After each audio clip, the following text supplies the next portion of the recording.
Hello friends, welcome to our channel trading with Aditya. आज का video में हम लोग एडेसिव एंड सीलेंट बिजनेस का मार्केट लीडर पिडिलाइट इंडस्ट्रीज़ को डिटेल एनालिसिस करेंगे।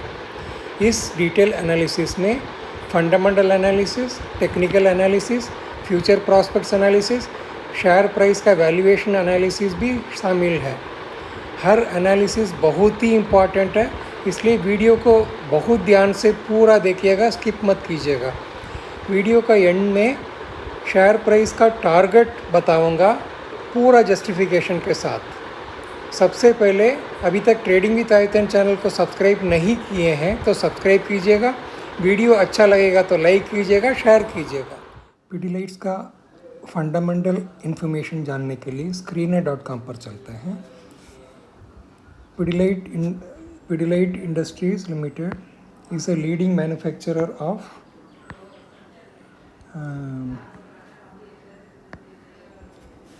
Adhesive sealants. वो एक डिवीज़न है। Construction chemicals, crafts products, DIY products and polymer emulsions का।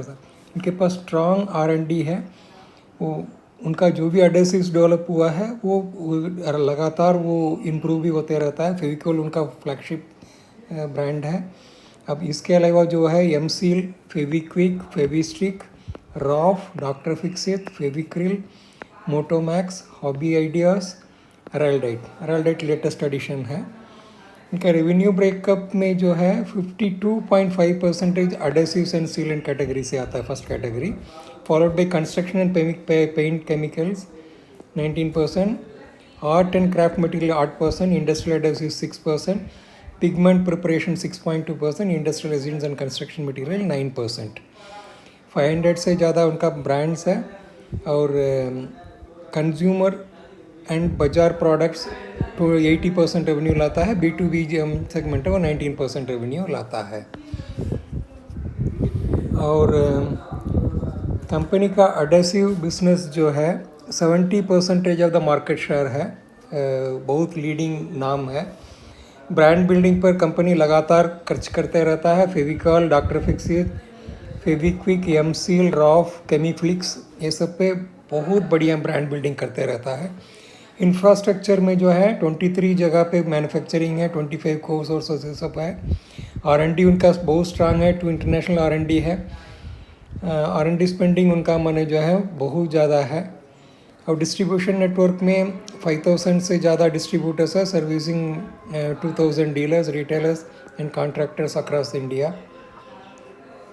और कंपनी का ग्लोबल प्रेजेंस भी है, 80 कंट्री से ज़्यादा मैंने ये करता है। 19 सब्सिडरीज मैंने इंटरनेशनली है। एंड बांग्लादेश में 15 साल से ज़्यादा उनका प्रेजेंस है। It is setting second manufacturing India and drive business हो, तो वो सब मैंने बहुत अच्छा माना है। पिडिलाइट का सेल्स और प्रॉफिटेबिलिटी के बारे में जानने के लिए हम लोग P&L अकाउंट पे चलते हैं, प्रॉफिट एंड लॉस अकाउंट पर। इनका जो सेल्स फिगर है इसमें screener.com में अवेलेबल है लास्ट 12 ईयर्स का, 2011 से लेकर के 2022 तक का।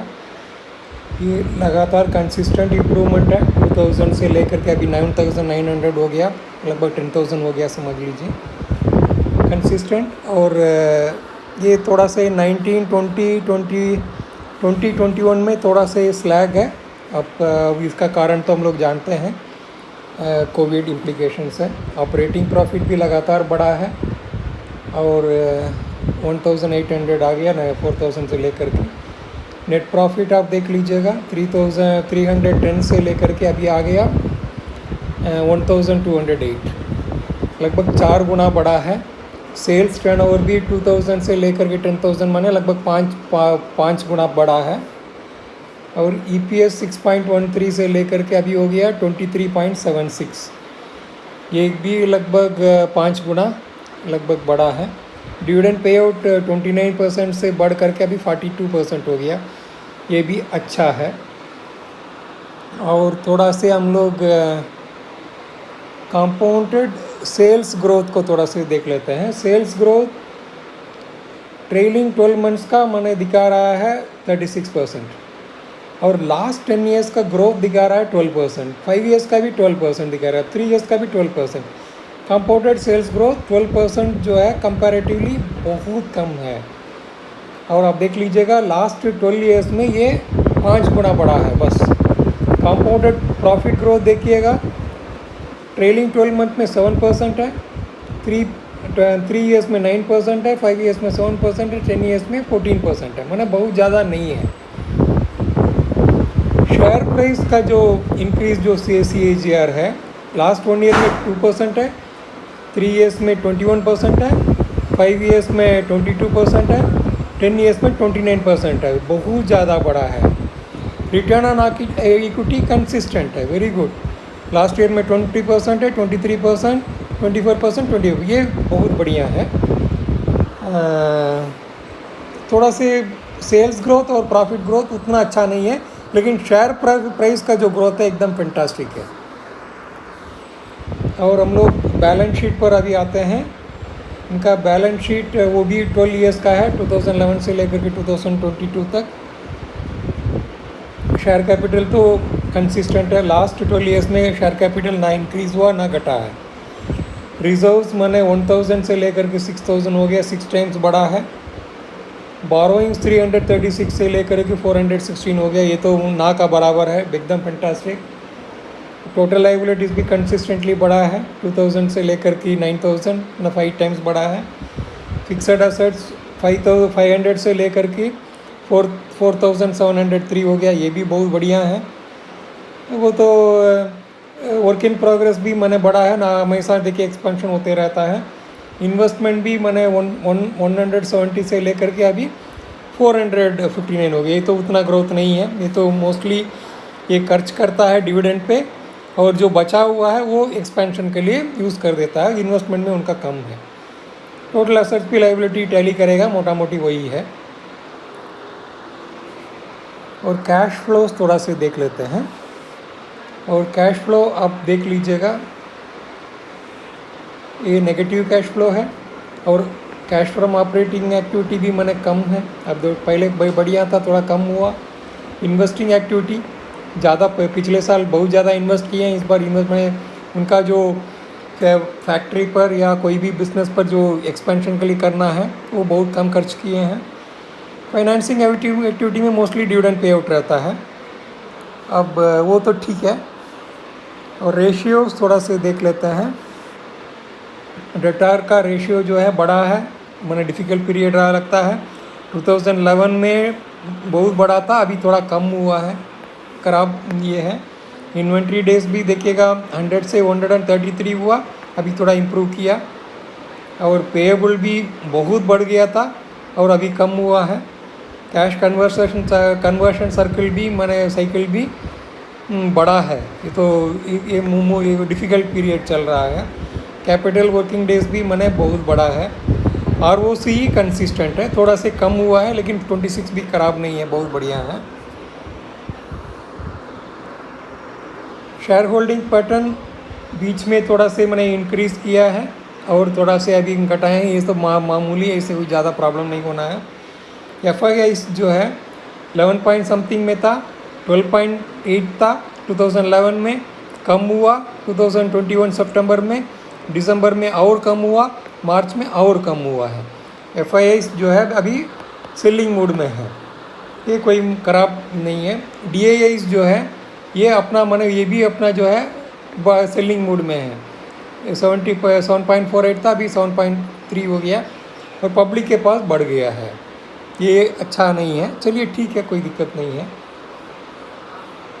हम लोग थोड़ा से क्वार्टरली रिजल्ट्स पर, नॉर्मली हम क्वार्टरली रिजल्ट्स पर स्टडी नहीं करते हैं, लेकिन क्वार्टरली रिजल्ट्स पर इसमें स्टडी करना ज़रूरी है।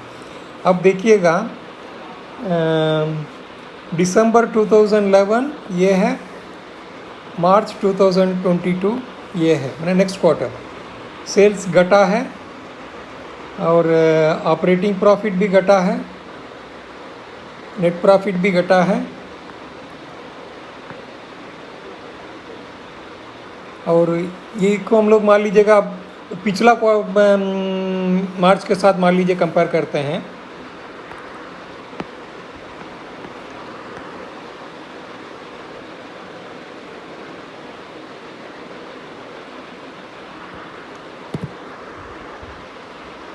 ये देख लीजिएगा, ये है, ये हो गया मार्च। आप देखिएगा पिछला मार्च से भी थोड़ा से सेल्स बढ़ा है, थोड़ा से ये बढ़ा है। अब नेट प्रॉफिट घटा है, देख रहे हैं। अब ये सेल्स बढ़ा है लेकिन ऑपरेटिंग प्रॉफिट घटा है, ये अच्छा चीज़ नहीं है। प्रॉफिटेबिलिटी माने इसका माने एक्सपेंसेस बहुत ज़्यादा हो रहा है और हर चीज़ माने उनका प्रॉब्लम हो रहा है, डिफ़िकल्ट पीरियड चल रहा है। सेम वे दिसंबर का कंपेयर करिएगा पिछला दिसंबर के साथ, सेल्स बढ़ा है लेकिन आप देखिएगा ऑपरेटिंग प्रॉफिट घटा है और एक्सपेंसेस बढ़ा है। 1600 से लेकर के वो 2300 हो गया, मैंने रॉ मटेरियल कास्ट या मैन पावर वगैरह जो है वो बढ़ा है।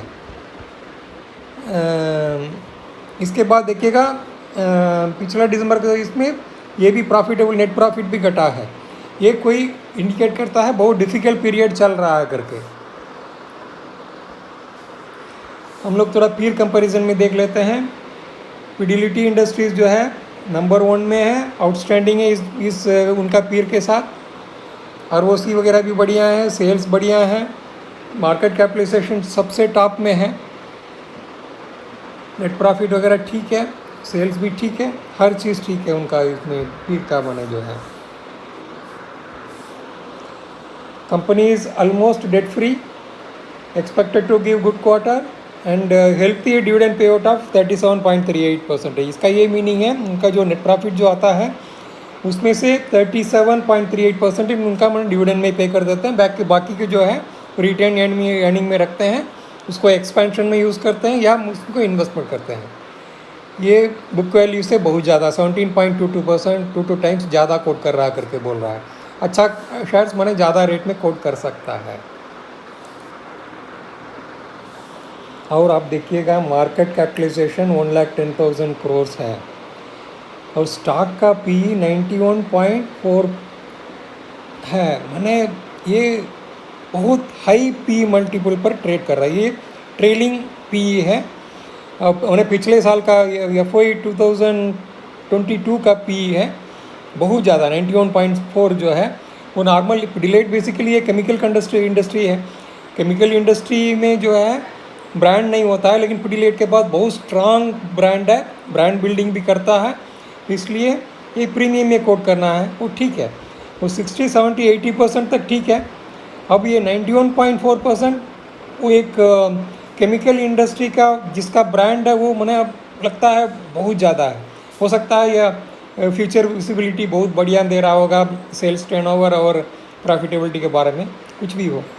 ROC 26% अच्छा है, डेट इक्विटी 0.06 नेग्लिजिबल है, अर्निंग यील्ड 1.5% ये तो अच्छा है, डेट 416 करोड़ ठीक है, फ्री कैश फ्लो 581 करोड़ ये भी बहुत बढ़िया है, ROE रिटर्न ऑन इक्विटी 20.1 है ये भी बहुत बढ़िया है, और बुक वैल्यू 126 है वो भी बहुत बढ़िया है, फेस वैल्यू 1 रुपये है, डिविडेंड पे आउट 0.39 है, और 52 वीक का हाई लो जो है लो 1989, हाई 2765। अब इसमें जो है डेट इक्विटी बहुत बढ़िया है, ROC बढ़िया है, ROE बढ़िया है, एक ही चीज़ गड़बड़ है PE जो है बहुत ज़्यादा, ट्रेलिंग PE बहुत ज़्यादा 91.4 है। ठीक है, फंडामेंटली बहुत बढ़िया कंपनी है, हर चीज़ फैंटास्टिक है, ब्रांड बिल्डिंग बहुत बढ़िया है, ये तो एंट्री बैरियर है, ब्रांड बहुत बढ़िया होना चाहिए, एकदम फैंटास्टिक कंपनी है। डिलाइट इंडस्ट्रीज़ का टेक्निकल एनालिसिस करने के लिए tradingview.com प्लेटफॉर्म पर हम लोग चलते हैं। ये डेली टाइम फ्रेम का चार्ट है, इसमें 2020 से लेकर के 2022 जून तक है। आप देख लीजिएगा 2020 अप्रैल में उसका दाम था 1300 और 2022 में ये दाम हो गया तो 2764, लगभग डबल, ऑल टाइम हाई में था ये, लगातार अप ट्रेंड था, कहीं कोई सोचना नहीं है। सब देखिएगा ये 50 EM में है, सर ये 50 EM में है, ये 200 EM में है, दोनों से ऊपर है, ये तो स्ट्रॉन्ग बुलिश ट्रेंड चल रहा था। अब 2022 के बाद ये डाउन ट्रेंड में आ गया। अब एक चैनल के अंदर में है ये, lower bottom lower top lower bottom lower top lower bottom lower top लेकर के नीचे आ रहा है। अब थोड़ा से ऊपर आया हुआ दिख रहा है। इसमें कहने का ये मतलब है ये ट्रेंड लोअर साइड में आ गया एंड चार्ट डिस्ट्रक्शन हो चुका है। और अभी ये 50 EMA का नीचे है, 200 EMA का भी नीचे है। चैनल में भी देखिएगा नैरो होते जा रहा है। अब ये यहाँ आया है, माने ये यहाँ टेस्ट होकर के फिर नीचे आने का पूरा चांस है। ठीक है, ये ऊपर माने ये इसको ब्रेक करके ऊपर जा कर के जाएगा तभी बुलिश ट्रेंड आएगा, लेकिन उसका चांसेस बहुत कम है। ज़्यादातर यहाँ तक टच करने के बाद फिर नीचे ही आएगा, फिर ये ऊपर जाएगा फिर नीचे ही आएगा। माने लोअर टॉप लोअर बॉटम ही लेने का चांसेस ज़्यादा है इस चार्ट पैटर्न में। और ये जो ट्रेंड लाइन है ये मल्टी ईयर का ट्रेंड लाइन है, ये स्ट्रॉन्ग सपोर्ट लाइन है। ठीक है, ये भी सपोर्ट लाइन 1 है, ये सपोर्ट लाइन 2 है। जिस ढंग से ये चैनल पे के अंदर में लोअर बॉटम लोअर टॉप लेकर के आ रहा है, ये चार्ट डिस्ट्रक्शन होने के बाद ये दोनों का लाइन का नीचे आने के बाद ये ऐसे ही आने का पूरा उम्मीद है। आ करके ये यहाँ पे सपोर्ट लेगा, कंसोलिडेशन करेगा कुछ, इसके बाद जो है ब्रेकआउट आने का उम्मीद है। अब यहाँ पे कहीं भी जाएगा तो रिटेस्ट करके फिर ऊपर जाने का चांसेस बहुत कम है। यहाँ हो करके फिर यहाँ आ करके फिर नीचे ही आने का चांसेस ज़्यादा लग रहा है, क्योंकि ये चार्ट में प्राइस डिस्ट्रैक्शन हो चुका है।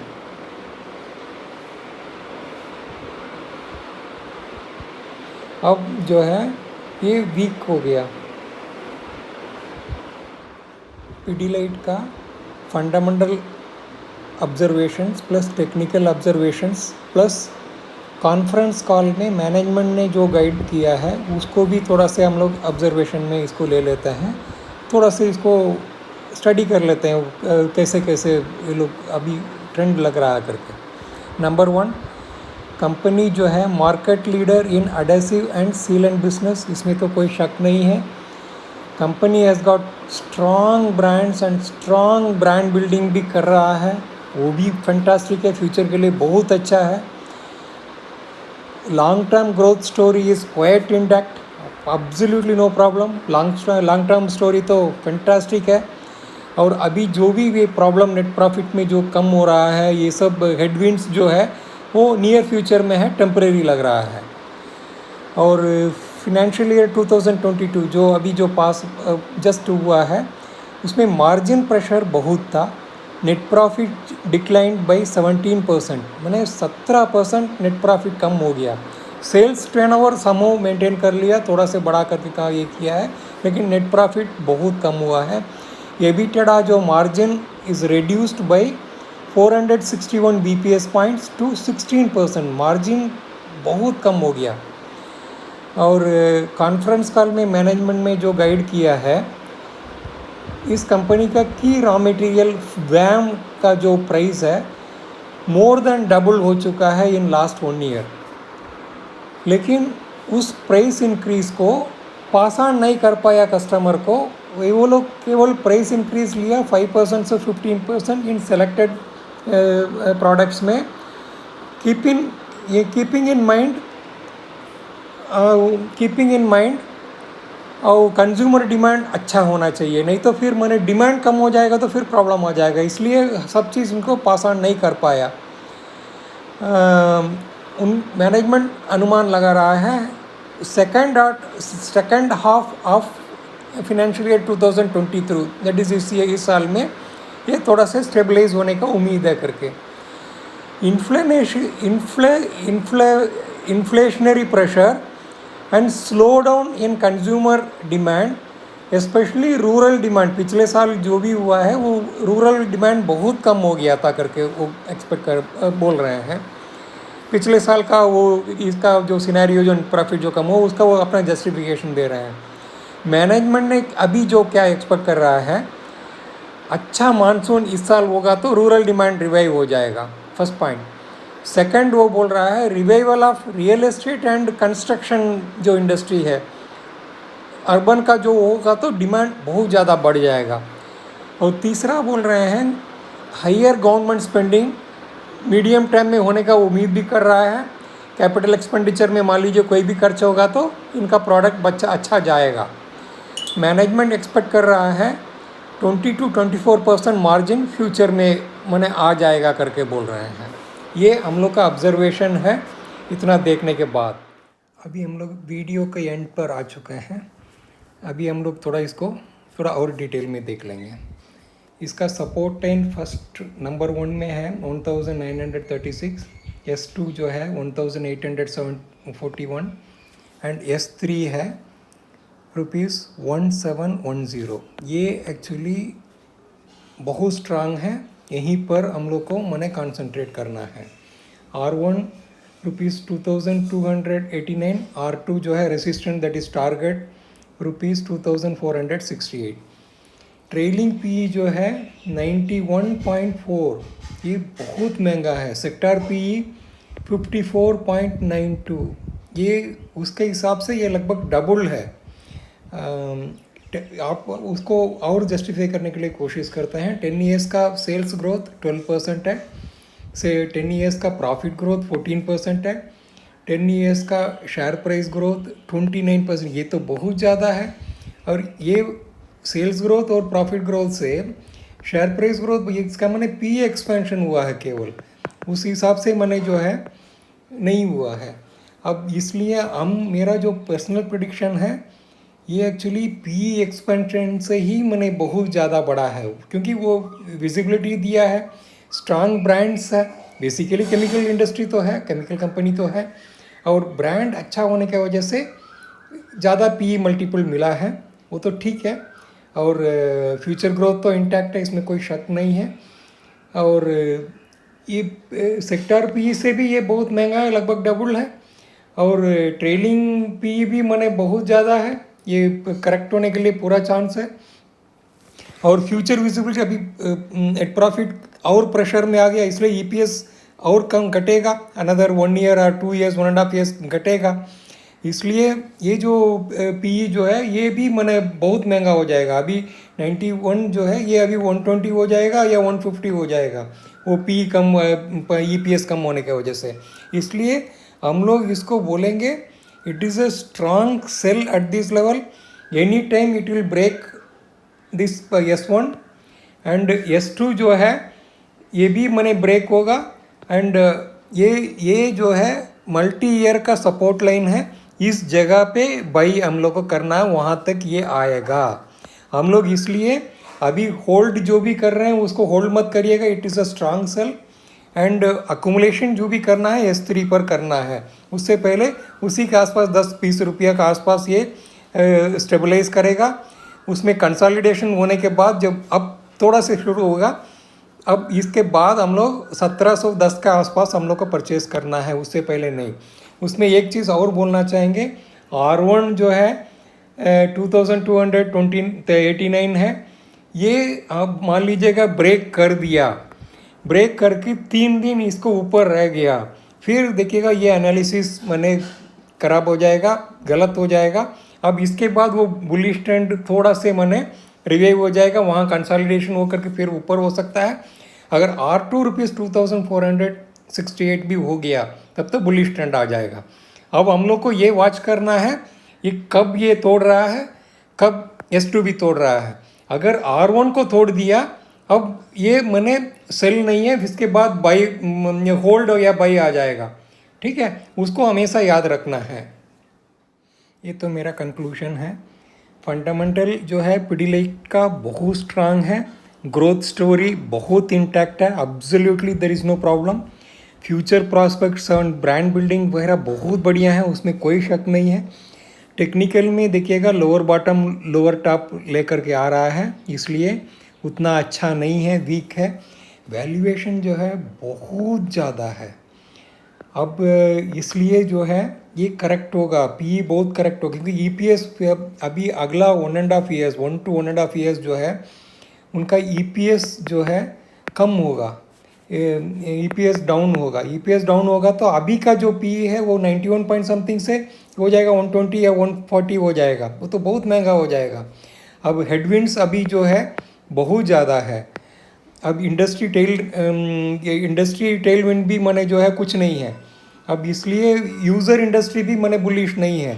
अब इसलिए ये सब वैल्यूएशन बहुत महंगा हो चुका है, which is to be corrected. इसका बेसिस पर हम बोल रहे हैं it is a strong sell for a target price of ₹1710। ये मल्टी ईयर का सपोर्ट लाइन है, मल्टी ईयर का सपोर्ट है। इसलिए यहाँ तक ये आएगा, उसके आसपास ही हम लोग को माने परचेस करना है। अगर होगा तो अभी तुरंत बेच दीजिएगा sell, no hold, no buy at all, ठीक है। ये नो होल्ड सेल, एंड यहाँ आने के बाद अकोमुलेट करना शुरू करना है। उसी के आसपास थोड़ा से कंसोलिडेट करेगा, इसके बाद ऊपर जाएगा। कंसोलिडेशन के बाद जब ब्रेकआउट होगा तभी परचेस करना है। अब हम लोग माने जो है एक स्टॉप लॉस जरूर रखेंगे। मान लीजिएगा ये कभी नहीं बोल सकते हैं ये उसी ढंग से जाएगा। कभी मान लीजिएगा ये H1 माने रेसिस्टेंस 1 दैट इज टारगेट 1 2289 को मान लीजिए ब्रेक कर देता है, फिर ये पूरा माने गलत हो जाएगा। अब अगर 2289 को ब्रेक कर दिया, फिर वो थोड़ा बहुत जो है वो कंसोलिडेशन आ जाएगा, फिर वो बुलिश ट्रेंड आने का पूरा उम्मीद है। इसलिए वॉच करना है। ये S1 S2 को तोड़ करके तब भी देखेगा S3 पर आएगा। अगर मान लीजिएगा S1 S2 का बदले में R1 को तोड़ देता, R1 ये है, तोड़ देता है, फिर हम लोग को माने जो है ये पूरा वेट एंड वॉच करना, ये और बुलिश ट्रेंड हो सकता है। जो महंगा कंपनी है और महंगा होने का पूरा चांस है। इसलिए टेक्निकल एनालिसिस के अनुसार हम लोग को तुरंत माने स्ट्रैटेजी बदल देना है। यही मेरा फाइनल कंक्लूजन है, रिकमेंडेशन है। आई होप इस वीडियो आपको बहुत पसंद आया होगा। अगर वीडियो में कुछ डाउट होगा तो नीचे कमेंट बॉक्स में कमेंट कीजिएगा। इस वीडियो अच्छा लगेगा तो लाइक कीजिएगा, शेयर कीजिएगा, चैनल को सब्सक्राइब कीजिएगा। Thanks for watching.